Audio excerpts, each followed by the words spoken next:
Okay, there will be more in the morning that we won't be able to cover now, but let's plow through this section here real quickly about what the Bible teaches about care of the poor, especially as it relates to the government. Remember, we've already seen that both the Bible and the founders defined the role of the federal government to not include providing any benevolence to the poor. But back when I studied this material, the thing that just astounded me, and we know this, you've heard the phrase, you need to define your terms. When you have a discussion with somebody, even a public debate, but even any discussion, two people will be talking about two different things, using the same word and listening, they're thinking two different thoughts. But what do you mean by poor? What does that mean? Well, first I want to take you through the Bible definition, then I'll take you through the government's definition.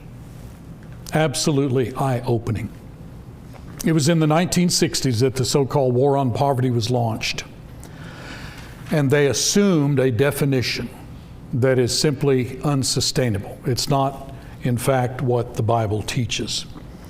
But think for just a moment what you know poor to be in history in general. Forget our current culture in the last 50 years.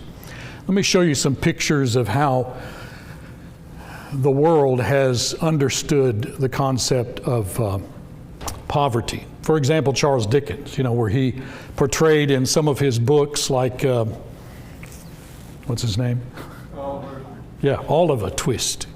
Please, sir, I want some more. These kids were poor. And if you were to look around, remember The Prince and the Pauper, Mark Twain? Look at these rags. Question, in this country, in your lifetime, ever seen anybody dressed like that?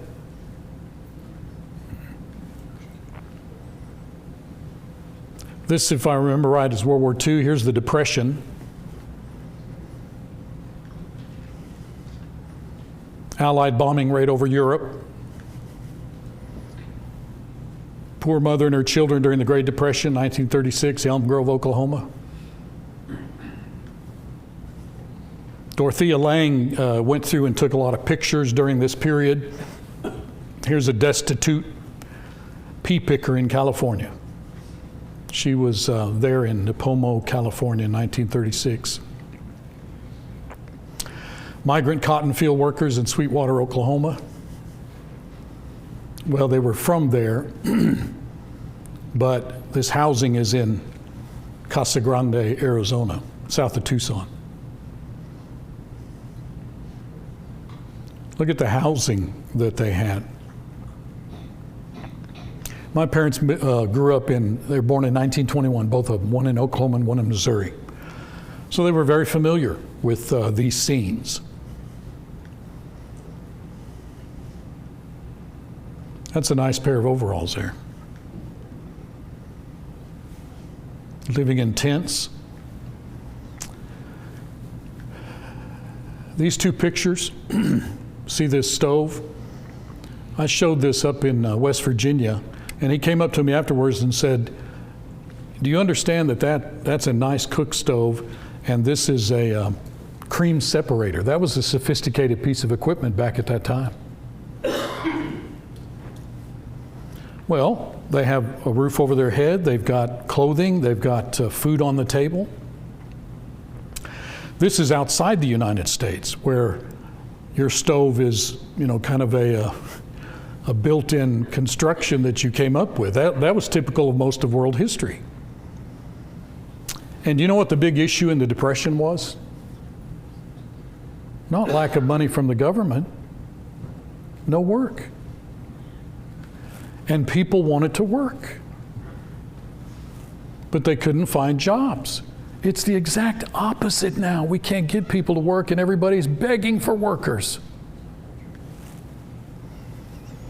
Look at these men all lined up in order to get some coffee and donuts. Notice they're all dressed nice. There's no work. Shantytowns grew up in some of the urban areas of America. Now, that's pretty much the extent of poverty in the United States. Now let's go outside the United States. slums built on a swampland in Jakarta, Indonesia. Now that's true poverty. Children in Uganda, East African children. Look at these rags that they wear. This poor fellow, where in countries where there's no special provision made for people that are blind, deaf, deformed.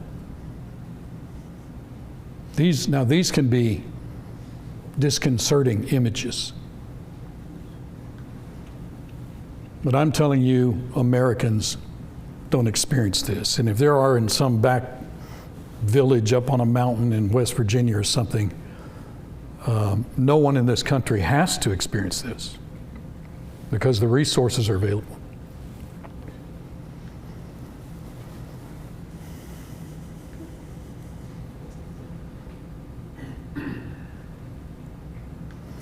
This is the poverty that has existed throughout history in the world. Now let's come back to America. Here's our poverty.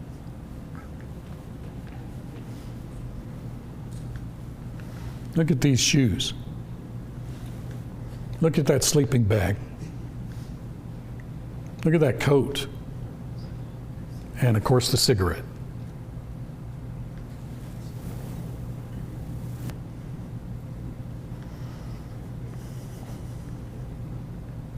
Homeless, please help. The children are well groomed, well fed, expensive stroller. Nice backpack. Look at that nice warm coat. Nice pants, camouflage pants. Look at those shoes. Those are better than any shoes I have, by the way. Wearing nice clothes, nice warm bedding, groomed hair, well-fed physiques. Did you see any ribs showing through on anybody? Sitting around collecting handouts. By the way, some of the so-called street people are those who, one of the political parties, that's wrong. We've institutionalized, so they just turn them all loose. And so you got people with all kinds of mental problems that are out on the street. We are blinded by our own affluence. Did you know the vast majority of the poor of the world have no refrigerator, no television, no stove or oven, no AC, no phone, no washer, and a host of other amenities that we think are necessities? We can't live without them. But you know, our parents, our grandparents and back, they didn't have them. My dad in Missouri had an outhouse, smokehouse, no refrigerator. They kept the cream or the milk from the cow in the little creek nearby to keep it cool enough, or in the well. Made all their own food, butchered their own hogs. Used everything he said but the squeal. 5 o'clock whistle. Now here's the truth on the matter. You and I live better than the richest people in human history. You think, well, I don't know about that. There've been some rich people. How about Solomon? According to 1 Kings chapter 9, Ecclesiastes acquired silver and gold, special treasures of kings and princes, tons upon tons of gold, great quantities of spices and precious stones. Drinking vessels in his palace were gold. You remember this throne? His throne was pure ivory, overlaid with gold, 2 lions beside each of the armrests, 6 steps leading up to the throne with 12 lions, 1 on each side of the 6 steps. Every 3 years, merchant ships arrive bringing more gold, silver, ivory, exotic animals. The inspired writer says in 1 Kings 10, he surpassed all the kings of the earth in riches and wisdom. But I'm telling you, you are richer than Solomon. Marcius Licinius Crassus, one of the triumvirate with Julius Caesar, they say amassed a fortune between 200 million and 20 billion. The richest man in history that I could find was Mansa Musa, back in the 13th and 14th centuries, Muslim. He once took a pilgrimage to Mecca, the Islamic annual Hajj, It took 60,000 people in addition to 12,000 slaves. Everything that wasn't actually covered in gold was transporting gold. William the Conqueror, who invaded and seized England, became the first Norman king of the British. Reigned more than 20 years. They say his wealth was an equivalent of $229.5 billion. Here was a very, very wealthy Manchu Chinese dynasty king or official, and I just put down a listing of all of the stuff that he possessed.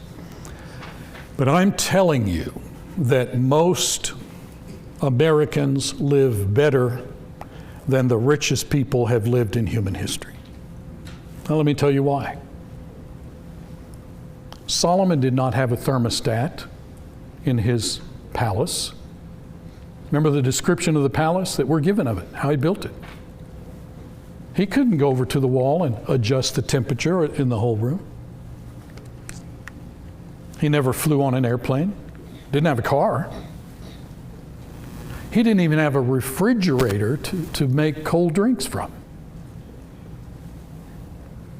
You and I are living better than the richest kings of human history, I'm telling you.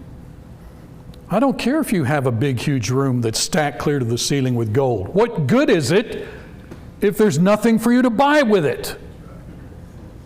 So why is America, why do we have all of these luxuries and all of these absolutely incredible things that haven't existed for most of human history? There's only one answer to that.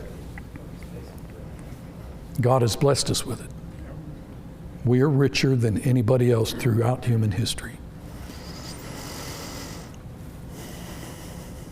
Things that you and I enjoy and take for granted, absolutely astounding. Look at this. Here is it's 10 years old now, but 99.6% of Americans that are considered poor have a refrigerator. Look at the stats as you go down. 97% of television, stove and oven, microwave, air conditioning, at least one VCR. We're still above 50%, which is down here.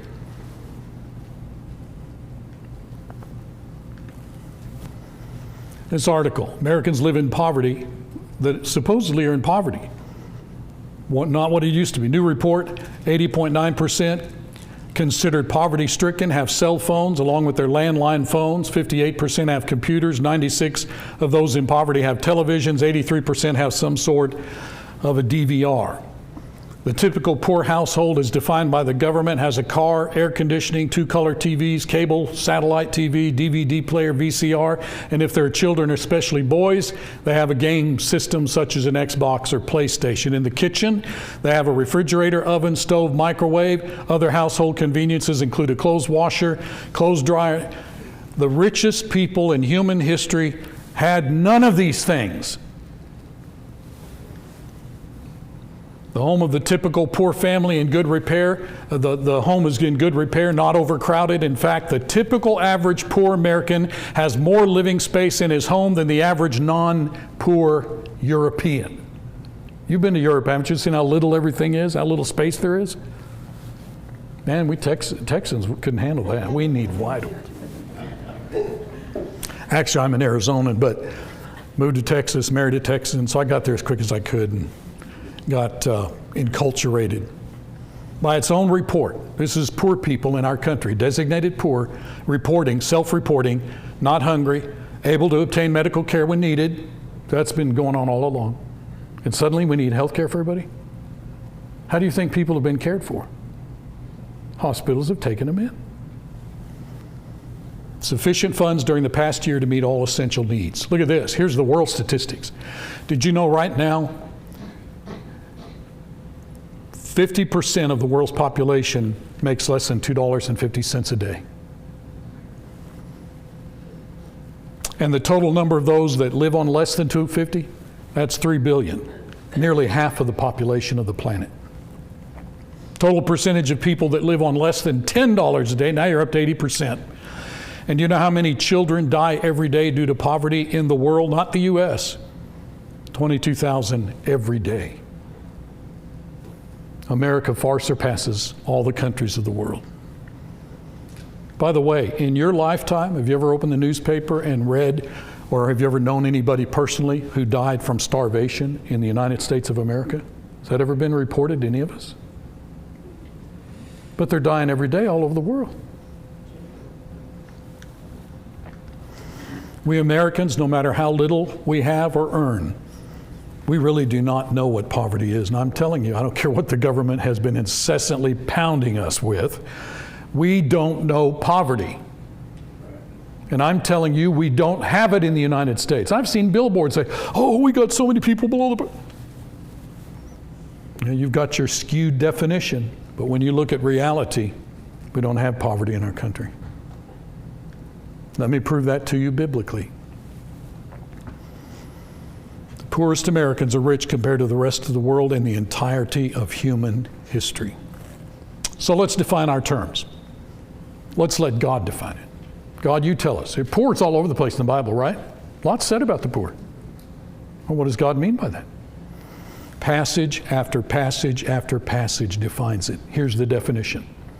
A poor person, according to God in the Bible, is a person who lacks food, they lack some type of clothing, and some type of shelter.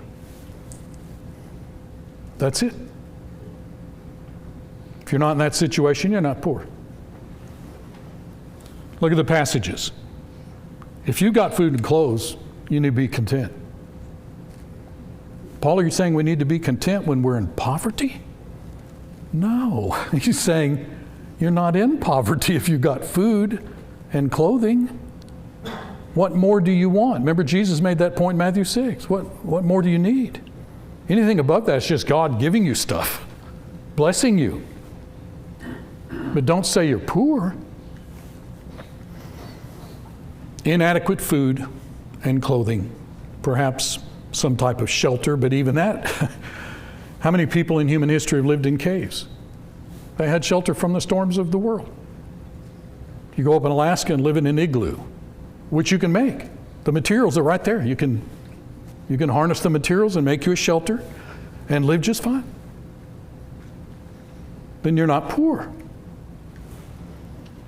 Poor is wearing rags, not knowing where your next meal is coming from, and not having a roof over your head. That's the Bible definition. Let me give you passage after passage that proves that we have an incorrect and unbiblical view. Job 22, Eliphaz telling Job, you're wicked. Why?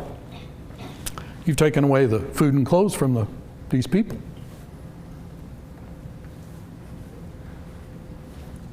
You're mistreating the poor because you've taken away their food and clothes. He doesn't say anything about, you stole their horses, took their livestock, took their automobiles. No. Food and clothes. Job 24, where Job is describing the wicked.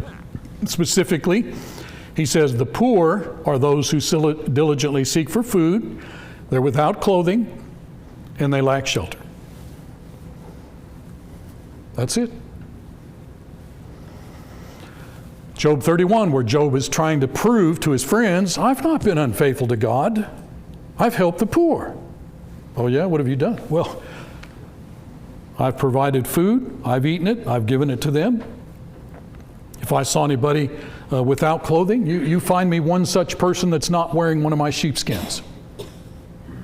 So I've given them food and clothes. I've not mistreated them. Genesis 28. Jacob made a vow saying, if God will be with me and keep me in this way that I'm going and do two things for me so I won't be poor, give me food to eat and clothing to put on, I'll be content. Why? Well, I won't be poor.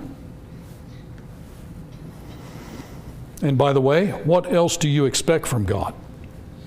If God's giving you food and He's giving you clothes and He's provided you with a roof over your head, not only do we have no reason to complain, we have no justification to say, well, I'm deprived. That is simply not true. Deuteronomy 10. How do you to treat the needy elements? Food and clothes. Isaiah 32. It's all over the place in the Bible. Keep the hungry satisfied and not thirsty. Isaiah 41. They seek water. See, it has to do with the basic needs to sustain life. Anything above that, you're not poor. Ezekiel 18, here's the just man. Who's that? Well, he provides bread to the hungry and covers the naked with clothing. Then move to the New Testament. What did Jesus say? You don't even need to worry about this if you're a Christian. Worry about what? Having food and clothes. That's all God promises us. And we're not poor if we're provided those things. Matthew 6:32. All these things God will provide. What things? Well, two-car garage and two-story building, college education, blah, blah, blah. God never promised any of that. He said, if you'll seek first the kingdom, I'll see that you're fed and clothed. And you ought to be content with that. You know all this. Romans 12, which is a quotation of Proverbs chapter 25. If your enemy's hungry, feed him. Thirsty, give him to drink. See this over and over and over. James 2, how do we know you have faith? Well, you take care of the poor. How so? Give them food and clothes. Now, you know, as a Christian, if you want to give more than that to people and help them in other ways, that's fine.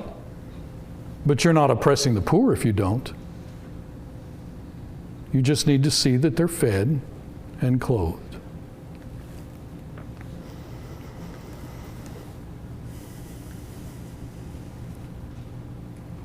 Passage after passage after passage. The Bible defines poor very precisely and very specifically. If we're going to go by the Bible, we need to look at it carefully. Being poor is lacking the three basic necessities for life. Have you met anybody starving in America? Again, if they are, it's because it's through their own fault, because there's all kinds of means by which you could be fed. Even if you just say, man, I'm not going to ever work again. I'm just going to be a bum and freeload, live in a cardboard box in the alley. You can still get up every morning out of that box and go get food. It'll be provided for you at all kinds of different locations, churches and the like, right? So we don't have anybody starving in America unless they just didn't get out of the box and go get it. Same thing with the clothes. We've not seen anybody clothed like the true poor of the world through history. And there are shelters all over the place, including church buildings. So when I boldly said, we don't have poverty in America, I know the bulk of American society would scream at me and throw rocks. But this is the Bible's view on the matter. We don't have poverty in this country. And so we're being sold a bill of goods on that matter. Indeed, one of the greatest travesties that the federal government's perpetrated on many citizens is putting into their minds the idea that they're poor. Oh, I'm poor, so people need to help me. See, they've just degraded those people. They've caused those individuals to have a low self-view and a lack of the necessary motivation and gumption to be independent and hardworking and self-sufficient, which is what God demands of us. I'll show you that too if we have time. Christians are not to be dependent and have a mindset of dependency. Now, when you get at a certain age, can you have certain problems where you need help? Absolutely. It's not what we're talking about. We're talking about the rank and file of Americans who are able-bodied. In Montgomery, the panhandlers are on almost every street corner. I hand them an envelope. Has a scripture. If a man won't work, neither let him eat. I drive away real quick, before he opens it. And I don't mean to be unkind. I'm hoping to shake some reality into people.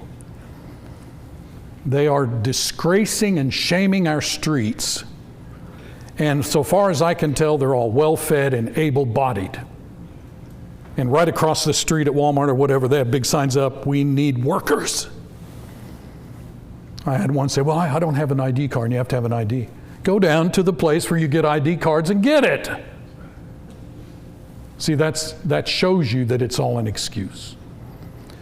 And you know the horror stories of them going around the street, getting in their Mercedes and driving off at the end of the day. Not right. We need to go back to the Bible. Is that all of that? I guess it is. Oh, I know why. Because we're going to do the Q&A, right? 30, or do we need to do a 30-minute one? If we don't, I'll keep going. Okay, that's number 4. Number 5.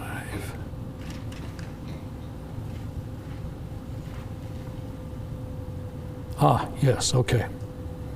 Let's do this real quick. I've given you God's definition of poverty. Now let's give you the U.S. government's definition.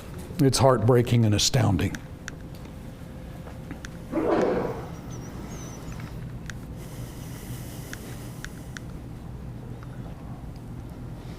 I went to the government websites in order to ascertain their view.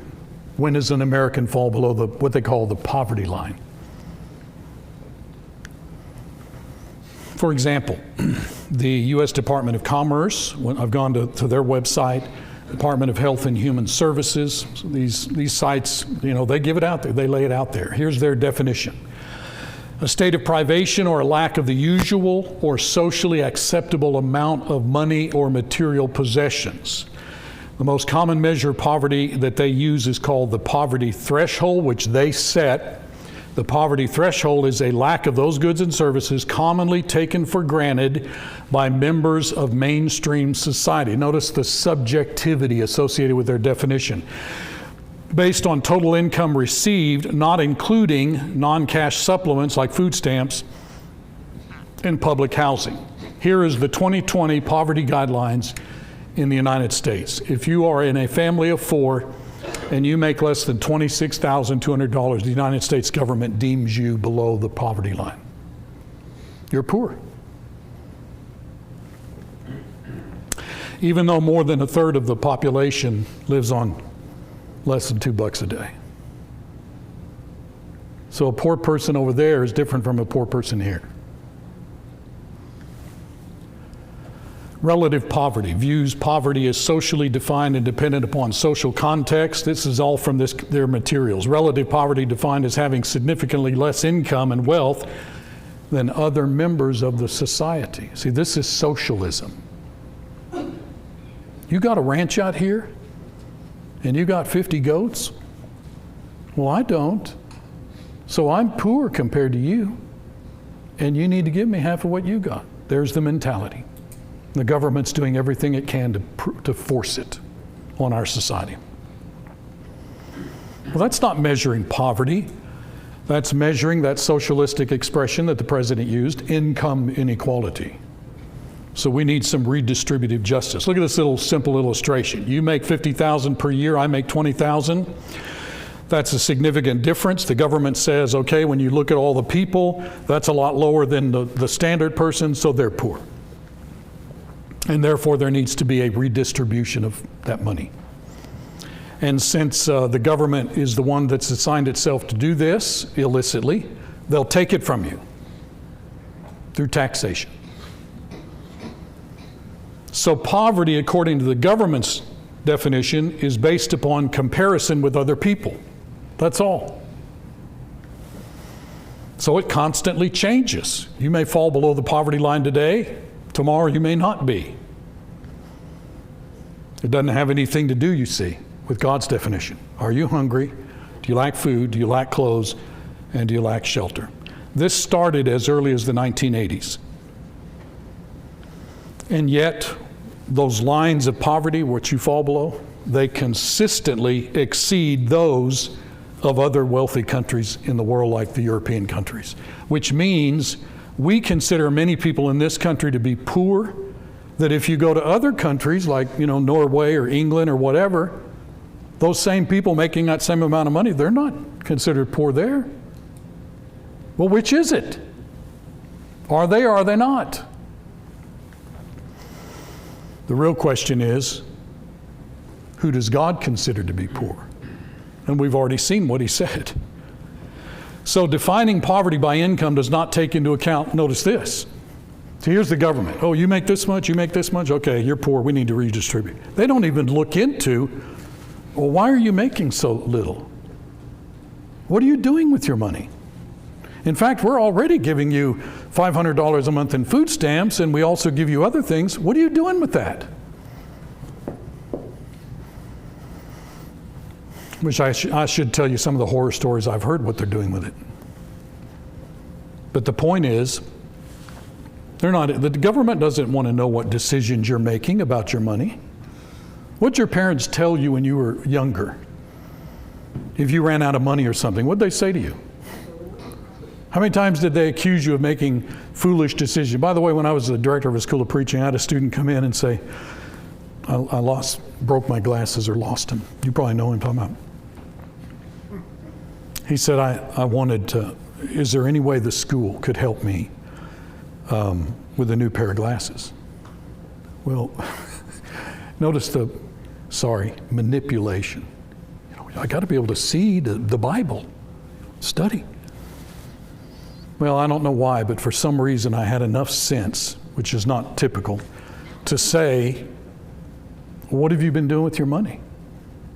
Have you spent your money on anything recently? He was honest. He said, I just bought a new pair of rollerblades for $90. Kind of hung his head. Well, and brother, the school can't help you. Was that mean, harsh, mean-spirited, unloving? He made a foolish decision. And it's not the government's job to bail anybody out for that. People make choices about schooling, about how they spend their money, budgeting, all the things that many of you, it's a way of life. You know you've got to pay your bills, you've got to do this, you've got to do that. So you do it. You're not lazy, you work. Well, these are biblical principles and concepts. The government is exacerbating the situation by enshrining this kind of behavior and forcing the other citizens to subsidize it. Now that's the facts of the matter, not from my view or your view. This is what the Bible teaches.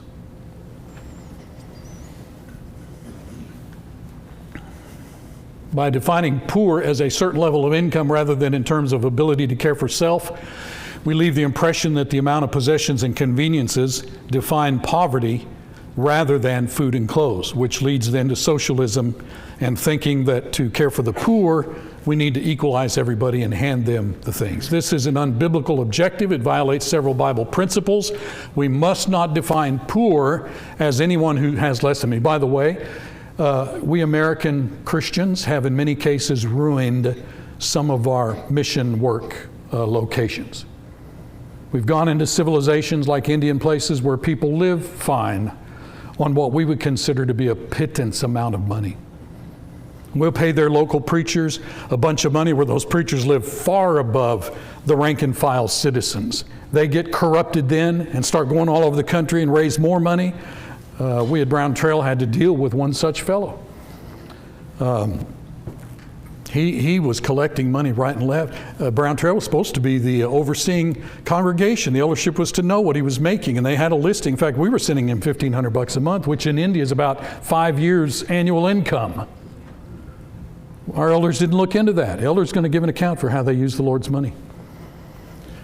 And he insisted on coming over here to raise a bunch more, and he ended up engaging in some illicit sexual behavior with another man's wife. It was unwanted. It was, his approaches and so forth. And finally, our elders sent him packing. We found out that he was collecting money from several other churches that he wasn't reporting to anybody.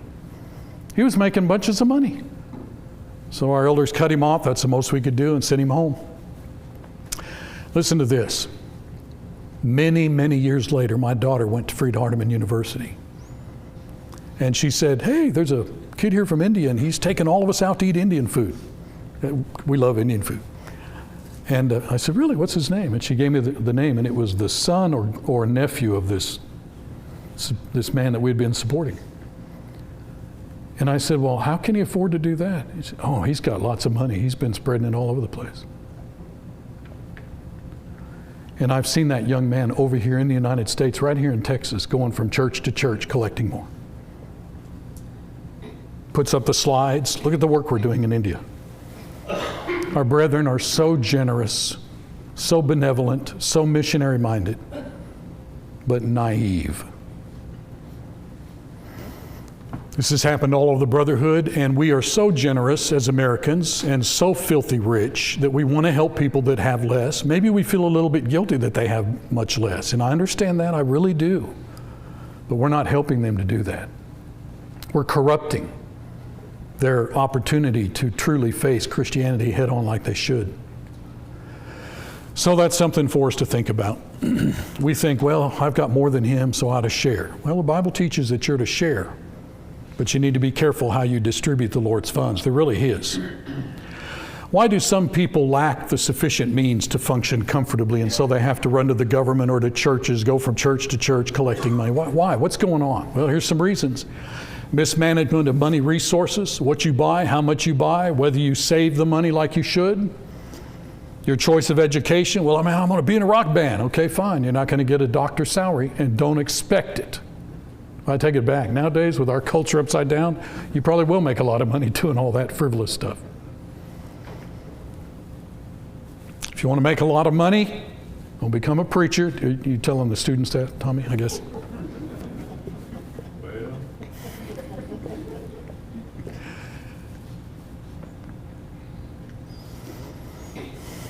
Loss of job can cause people through layoffs and stuff to get into a financial bind. There's legitimate situations.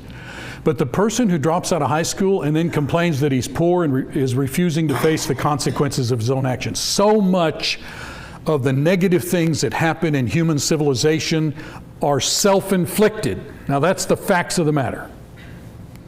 Much of the misery you and I may have had experienced at different times, we probably caused it. And then complain to who? God and everybody around us. Shame, shame. Certainly the government ought not to interfere. I went to the book of Proverbs, 31 chapters, went through it with a fine-tooth comb.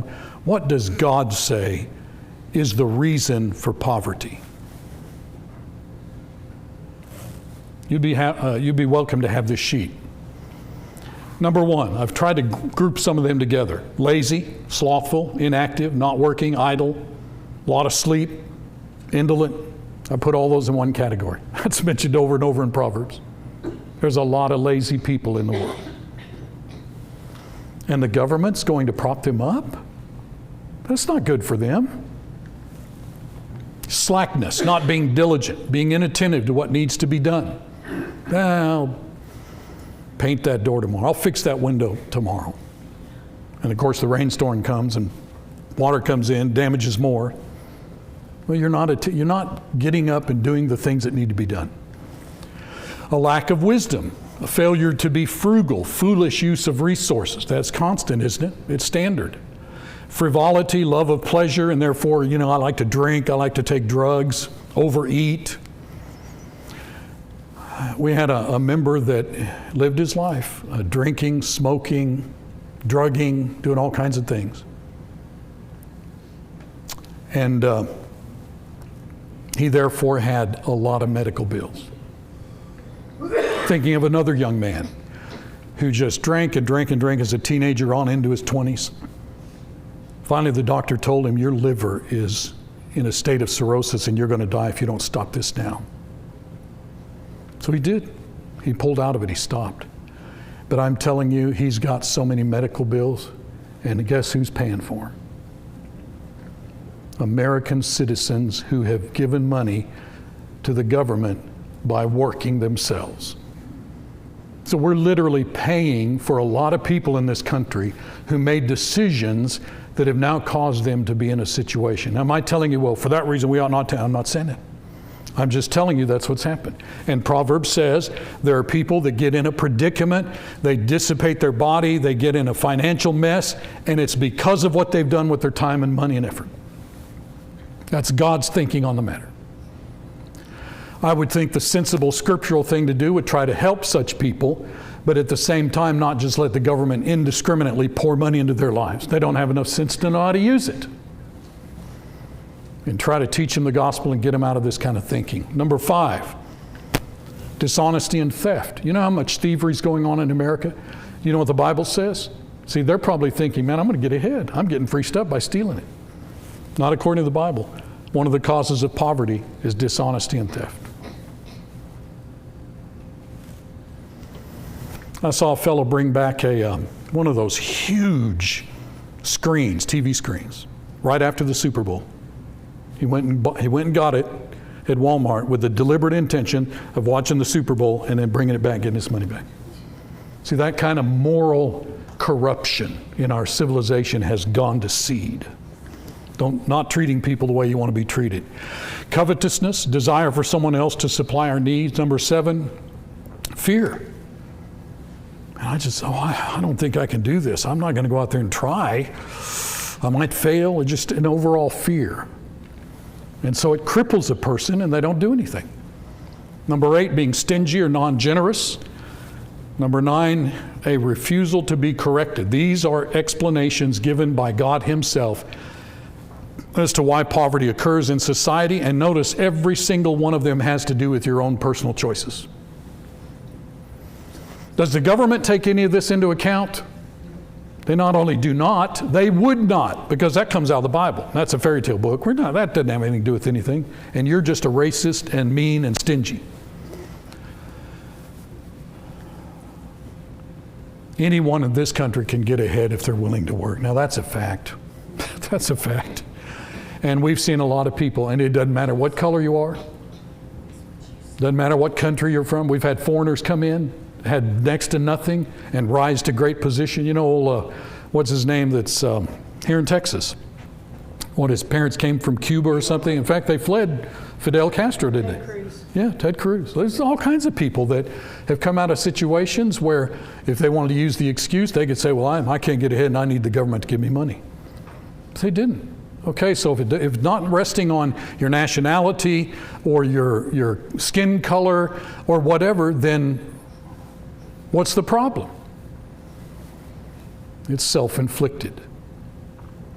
Part of teaching the gospel, that's a broader term in Scripture than we may realize, includes teaching them Christian morality and how to live your life. How was the vulnerable in society under the law of Moses treated? Lend money to the poor without charging interest. That's interesting to me. Don't just give them money. Lend it to them. Don't charge them any interest, but put them under obligation to pay it back. This is God's mind now. Neither favor nor disfavor the poor in disputes. Don't make a profit on food sold to the poor. I've pulled these out of the law of Moses to try to get everything God says to us about this. Don't make a profit on food sold. Should be few and no poor in the land blessed by God. Think about that. If this land is pursuing God, you're not going to have many poor people.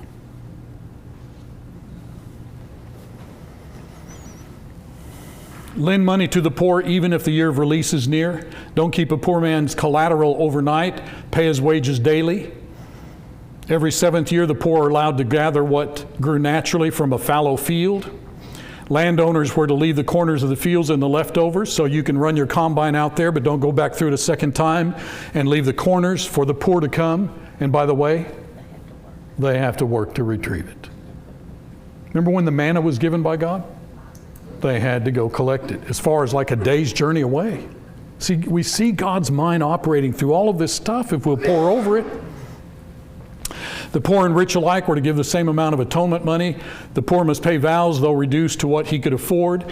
The poor may sell themselves into debt, or they can sell themselves into slavery, but they are to be treated as a hired worker. See, the Bible endorses slavery. The Bible doesn't condemn slavery. Not as people are trying to define it.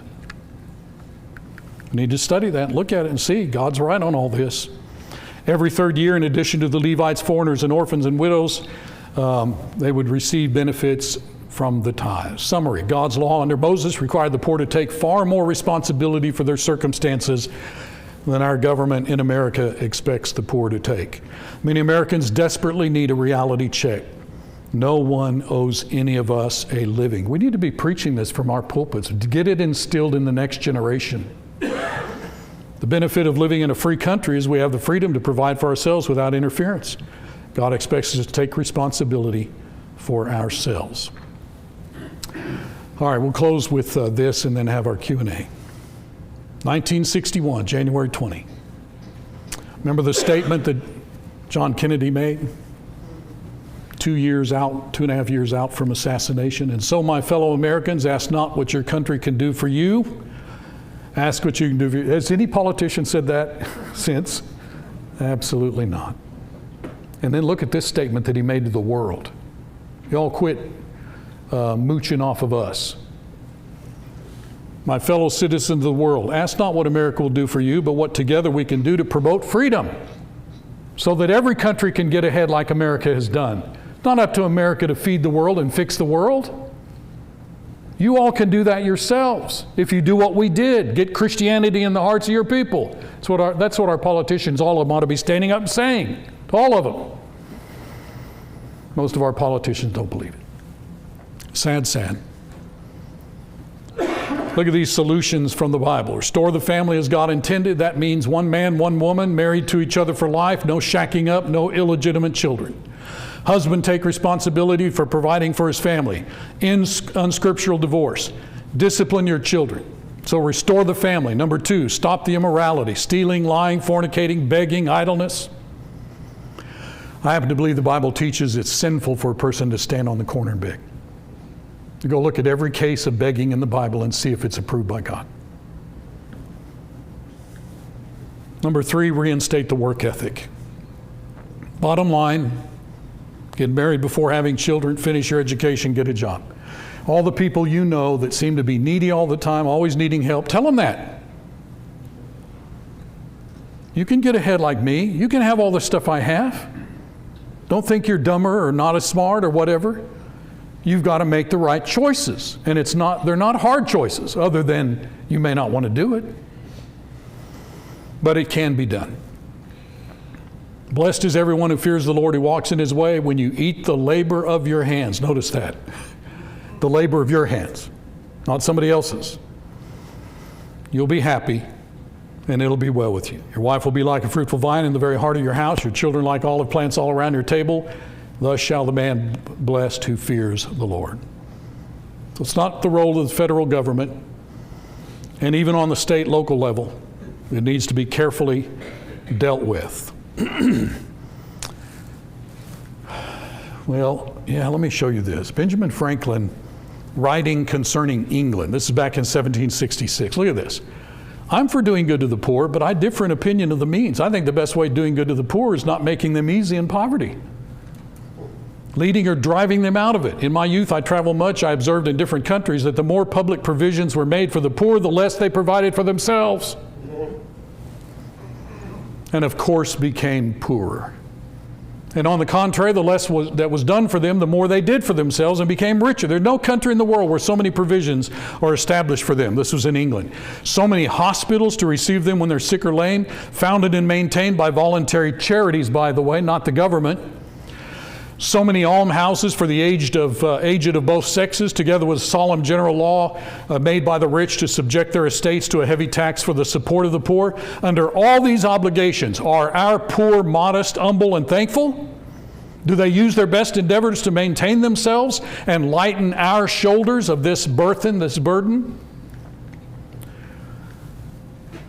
On the contrary, I affirm there's no country in the world in which the poor are more idle, dissolute, drunken, and insolent.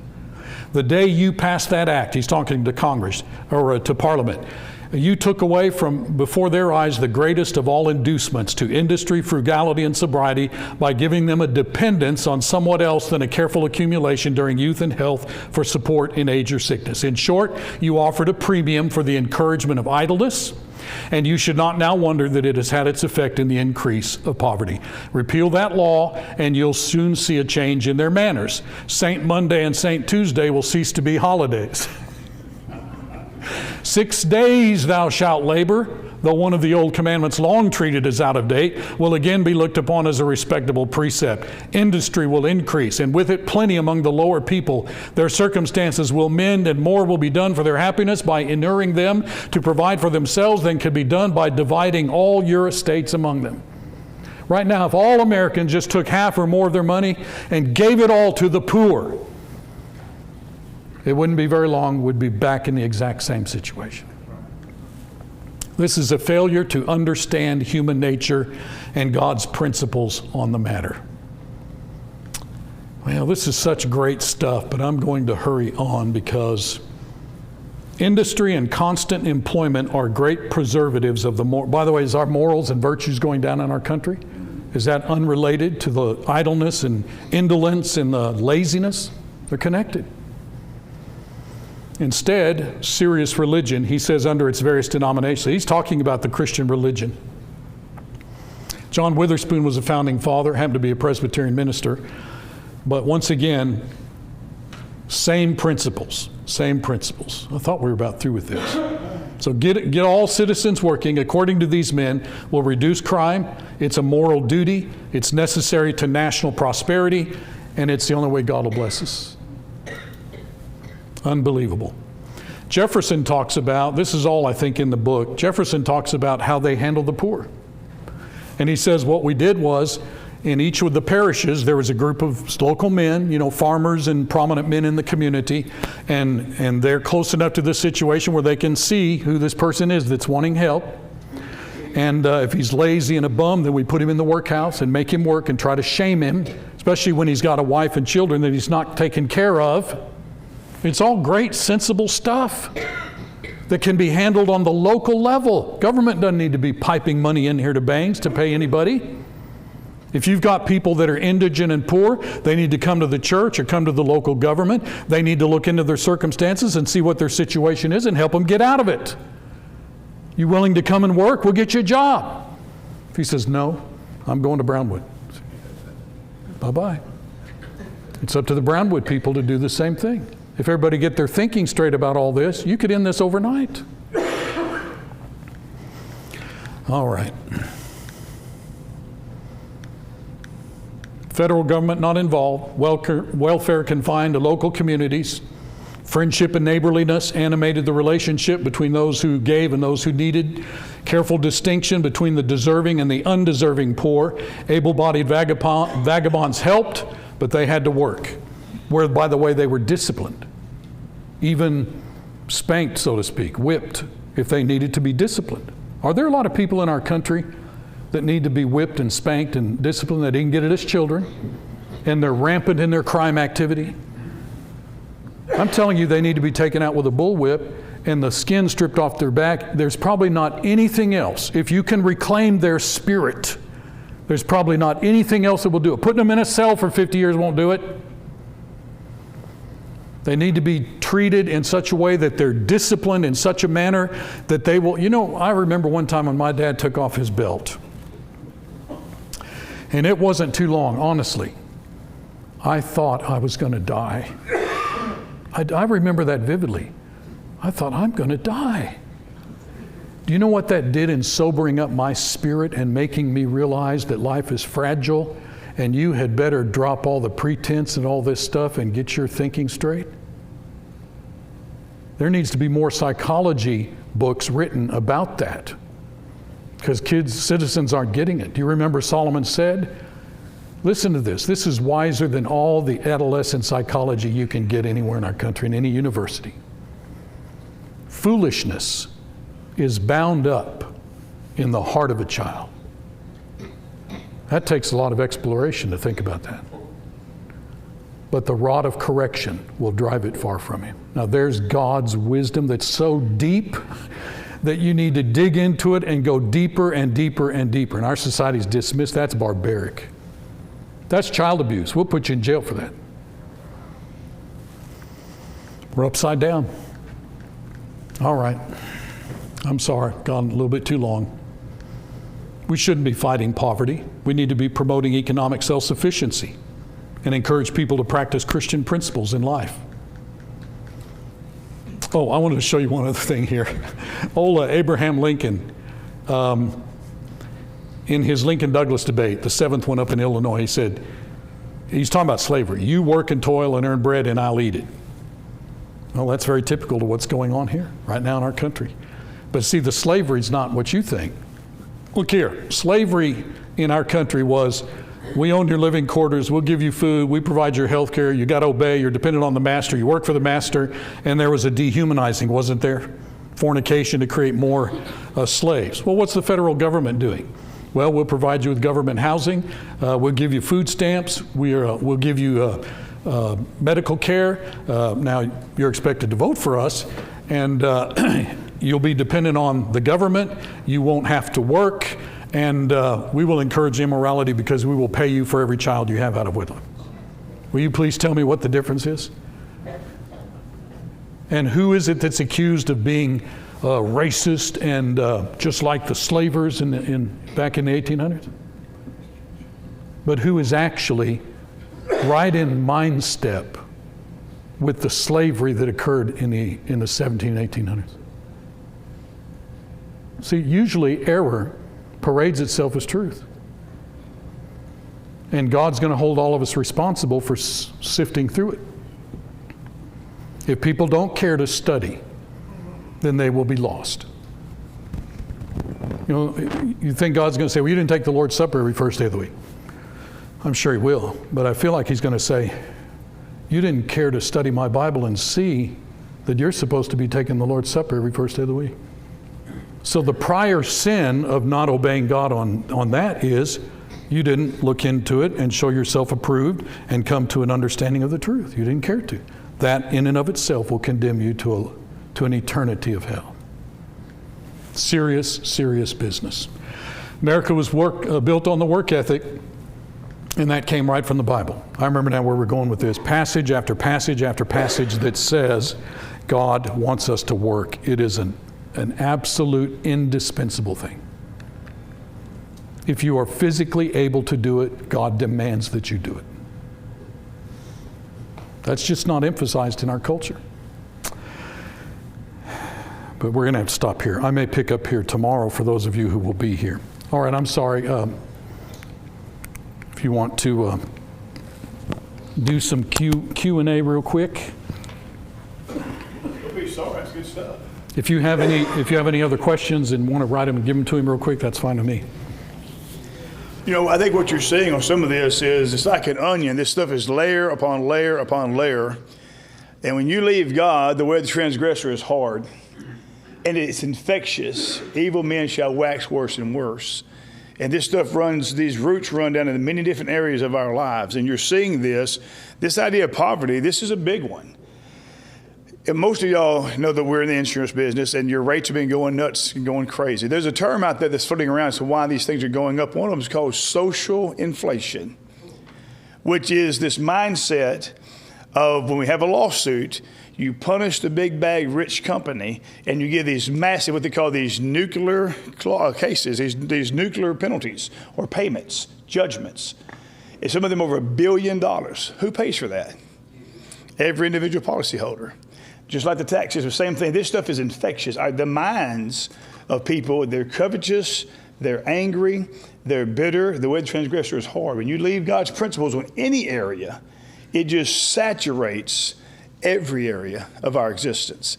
So you see it in the home, you see it in the definition of poverty. I don't know if you've listened to him talk, you think, man, that sounds pretty harsh.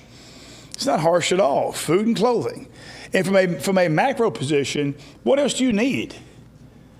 We're going to heaven, aren't we? This life is temporary. You live one day at a time. Food, clothes, next day, eternity. That's all you need, right? Ultimately, the cars, the stuff, it's about thinking correctly. Great stuff. I found that to be, that's my favorite section. That was pretty interesting, especially that first section about what real poverty is. And then we had the gall to complain. I don't know. It made me feel kind of embarrassed to even think about complaining. Quick question. You emphasized this 2 or 3 times in the prior session, a few of them, about the war question. And you talked about defensive war. Have you ever had anybody come back and say something like, well, that means we can't preemptively strike someone? Like say, we can only defend the castle, you can't ever invade the enemy. And of course, go to World War II, most of the war we took to the opposite. So could you clarify what you mean by defensive war so far as the actual tactics of the carrying out of the battle and combat? Well, I'm not sure exactly what scenario would be preemptive, but I would assume that too is anticipating what is coming down the pike. So if we have enemies, for example, don't our security forces or not undercover you know, Special forces. yeah, the ones that know what's going on, they're monitoring communication and so forth. So if we find out, hey, there's some terrorists, you know, in Iran, and they are planning this, and they're going to come and detonate nuclear devices in New York or whatever, well, there's your offense. So yeah, I would think that biblically you have a right to respond to that and try in hopes of stopping it before they actually do it. I don't think God's saying, well, no, you got to wait until he comes and starts, you know, doing this or that to you. No, this is you're not the aggressor, right? After 9/11, I mean, they were the aggressor. But then did we not take, you know, the steps in order to go after every one of those? They tried to track them all down. And that wasn't aggressive in the sense of we're trying to initiate oppression against anybody. We were simply responding to what they had done. I believe the Bible would affirm that. When Israel went into the promised land, that was an aggression to destroy them so they wouldn't be infiltrated by the evil. That's an example of that. That's true, very much so. Now notice that we would need God to inform us on something like if God wanted us to go attack, you know, Russia. Well, we can't do that. The reason why the Israelites could do what they did was God knew the whole picture and knew what was. Remember, yes, he was giving them land, but it's clear to me that's not the main reason why God had them do that. He says over and over, it's because of the wickedness of these people. Remember back in Abraham's days, said, well, their iniquity's not quite full. Well, by then it was. In God's overarching providence and time frame, he knows all of this. And so the time came, so he simply made their destruction coincident with giving the land to them so that then the redemptive plan could be carried on out. So that's how I think I would understand that. That's kind of how you presented it. It was kind of like a difference in what Rome did in just kind of conquering the world. Their idea was, even as they initiated the war, was since their rights were being taken, they were defending themselves in that sense, even though there's some give and take as far as combat. Can anybody think of any time in American history where we have been the aggressors? Because the liberal element says, oh yeah, all over the place. Civil War. What? Our own Civil War. Our own Civil War, that's true. That's true. That didn't work out too well. But see, America has never been an aggressor nation. The rest of the world has. They're constantly trying to conquer others and take this and take that. We've not been interested in that. And we were accused of that. Where was it? And we were trying to get out of there as quick as we could and get our people out of there. They said, no, you're an occupation army. You're trying to take over our country. That's a bunch of bunk. We were not. We've never had any designs as a country to try to take others and conquer them. But that's been the condition of all of the conquering nations throughout world history. That ought to tell you something right there about America. Any other questions? Brother Dave? Yes, I was sir. just going to make a comment on that. I do see another perspective, though, you know, because we're the only nation that has like hundreds of bases all over the world, you know, and so whilst I hear what you're saying about people saying we're aggressive and whatnot, there's some merit to that because no other nation has that. Right, And as we go in there, and if you look at our industrial military complex now and how things have been prepared now, you know, there's some merit to that idea. See, I don't think there is. You understand what he's talking about? He's saying we have bases all over the world. You need to go look at your history. Most of those developed after World War II. It was a realization by the NATO, North Atlantic Treaty Organization, that we have got to prepare and anticipate for Nazi-like figures, Hitler. And so we formed an organization of nations, UN, the bigger one, what's it called? Yeah, UN has come out of that too. But the idea was, let us situate ourselves where we can anticipate this and be able to respond to it if they are an aggressor. We're not trying to conquer anybody when we do that. And all of these countries have willingly given us that land to use. And by the way, who pays for all of these efforts to keep other countries safe? Who's paying for the Ukraine war now? You know, you and I have no reason to do that other than what could come out of it with us with regard to Russia. That makes it defensive. We're simply trying to anticipate I think our people love the Ukrainians and want to help them, but it's not our job to go all over the world and save everybody from everything that happens. So generally our State Department and back the World War II generation in particular, they understood that we have got to anticipate some of these aggressor nations and go ahead and get ready to cope with them in as most effective manner as possible. That means getting permission from various countries to let us establish bases in order to be prepared to deal with them so that, notice this, so that the war never comes to our shores again like it did in Hawaii, when 3,000 of our boys and girls were killed. It's a deterrent by having It's them a there as deterrent. well. So you Yeah. actually stops war by having the presence there to begin with. Yeah. Yes, Yeah. ma'am. So I wonder if you could address the subject of immigration as we see it now, as Christians. Is that on tomorrow's stuff, the immigration material, or not? Yes, I think it is. Yeah. The Would that be immigration okay? material will be on tomorrow. But that's what we're looking forward to, too. It's Yeah. kind of a Christian response to that such thing. There is a big section in that God of Government book. If you all are interested in that, I would go look at it because I don't think we've made this book a free PDF yet. We eventually will on our site. But I went into a lot of that to see what is God's view of the foreigner. You know, there were foreigners that were allowed to come into to Israel. So what about that? You know, should we just ban all immigrants, or is it appropriate for us to allow some in? And obviously there is. God allowed them into Israel. But man, he had some very rigid qualifications and circumstances under which immigrants were allowed to come in. Illegal immigrants, I could not find any reference anywhere in the Old Testament to illegal, just that word stranger in the King James. But you piece together what the Bible says about it. God wants people to be law-abiding. So let's say you decide, well, you know, I want to move to Germany, so I'm just going to go over there and sneak in there and start living there.